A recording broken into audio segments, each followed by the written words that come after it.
Selamat datang kembali di video presentasi saya. Nama saya Vincent Susano Diwangkara dari kelas 4B. Di sini saya akan mempresentasikan yang berjudul Pentingnya Manajemen Rantai Pasok, Ramah Lingkungan, dan Peran dalam Manajemen Pemasaran. Yang pertama, rantai pasok. Di sini saya akan membagi dua definisi rantai pasok. Yang pertama itu dari Christopher dan Lissens. Rantai pasok adalah jaringan organisasi yang terkait dari hulu ke hilir yang terlibat dalam proses dan aktivitas dan mereka menghasilkan nilai bagi pelanggan akhir dalam barang dan jasa yang disediakan. Sedangkan yang kedua, menurut Kihara, rantai pasok adalah jaringan infrastruktur yang mencakup tugas pembelian material, transformasi material menjadi produk antara dan produk akhir serta distribusi produk akhir ini kepada pelanggan dan ini terjadi pada organisasi manufaktur dan jasa. Selanjutnya tujuan manajemen rantai pasok.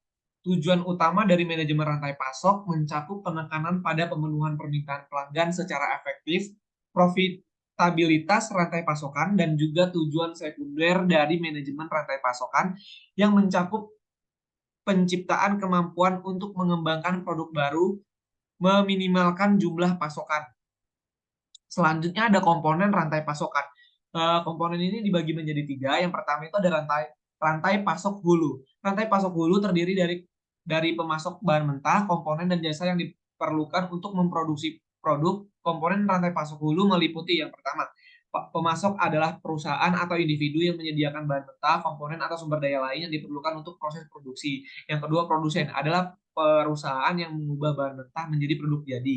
Yang ketiga, distributor adalah perusahaan yang membeli produk jadi dari produsen dan menjualnya kembali kepada pengecer atau konsumen akhir. Yang kedua, ada rantai pasok internal. Rantai pasok internal terdiri dari aktivitas yang dilakukan oleh produsen untuk mengubah bahan mentah menjadi produk jadi. Komponen rantai pasokan internal meliputi yang pertama, proses produksi adalah aktivitas yang mengubah bahan mentah menjadi produk jadi. Yang kedua, pergudangan adalah penyimpanan produk jadi sebelum dikirimkan ke distributor. Yang ketiga, pengendalian persediaan adalah proses memastikan bahwa perusahaan memiliki jumlah persediaan yang tepat untuk memenuhi permintaan pelanggan.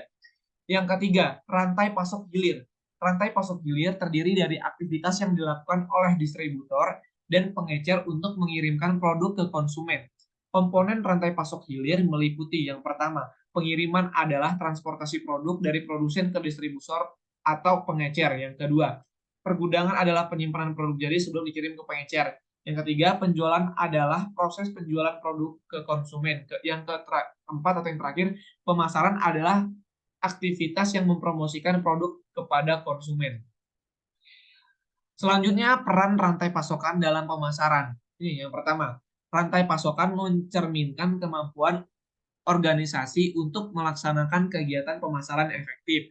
Yang kedua, digunakan untuk memperkirakan biaya. Yang ketiga, dapat dievaluasi dibandingkan dengan pesaing rantai pasok. Yang keempat, target pasar dapat mempengaruhi kondisi rantai pasok. Yang kelima, keputusan yang diambil oleh sumber luar organisasi bergantung pada kelemahan rantai pasokan. Yang terakhir, meningkatkan pengambilan keputusan strategis dan kerjasama untuk memasuki pasar baru atau akses terhadap kemampuan khusus untuk memenuhi kebutuhan konsumen. Selanjutnya ada membuat rantai pasok hijau.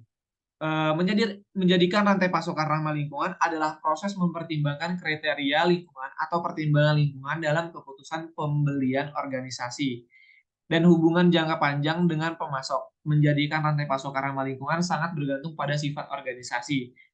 Menjadikan ramah lingkungan, kegiatan rantai pasokan biasanya dibagi menjadi dua kategori. Yang pertama, hal ini bertujuan untuk meningkatkan koordinasi dengan pemasok di bidang upaya lingkungan untuk memfasilitasi pengembangan produk yang lebih ramah lingkungan. Yang kedua, tuntutan peningkatan kinerja lingkungan, pemasok seperti mendapatkan sertifikasi ISO 14.000 atau mencapai standar kinerja.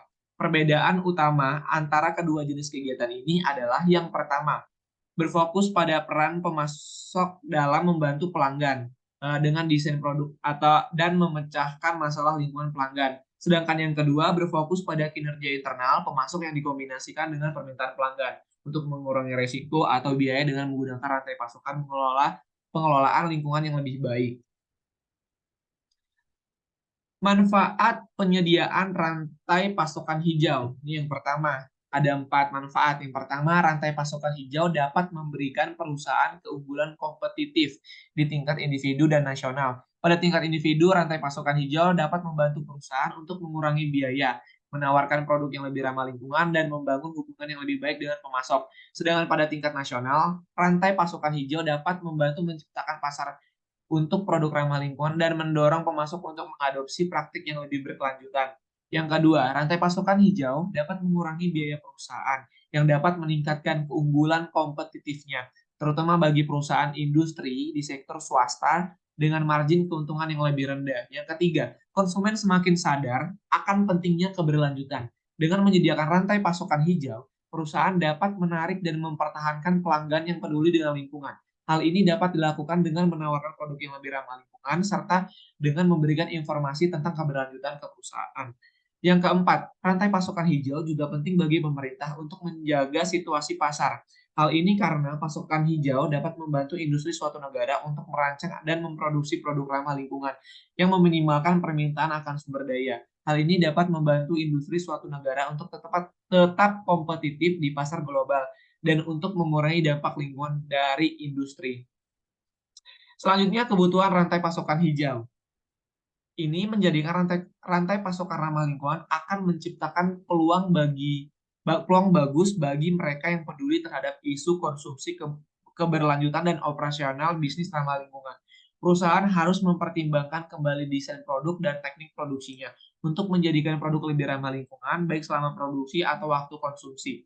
Secara makro, penting untuk memperhatikan isu-isu ramah lingkungan bahkan sebagai mekanisme untuk meningkatkan kemampuan merancang produk ramah lingkungan atau sebagai sarana untuk menciptakan pasar bagi produk ramah lingkungan.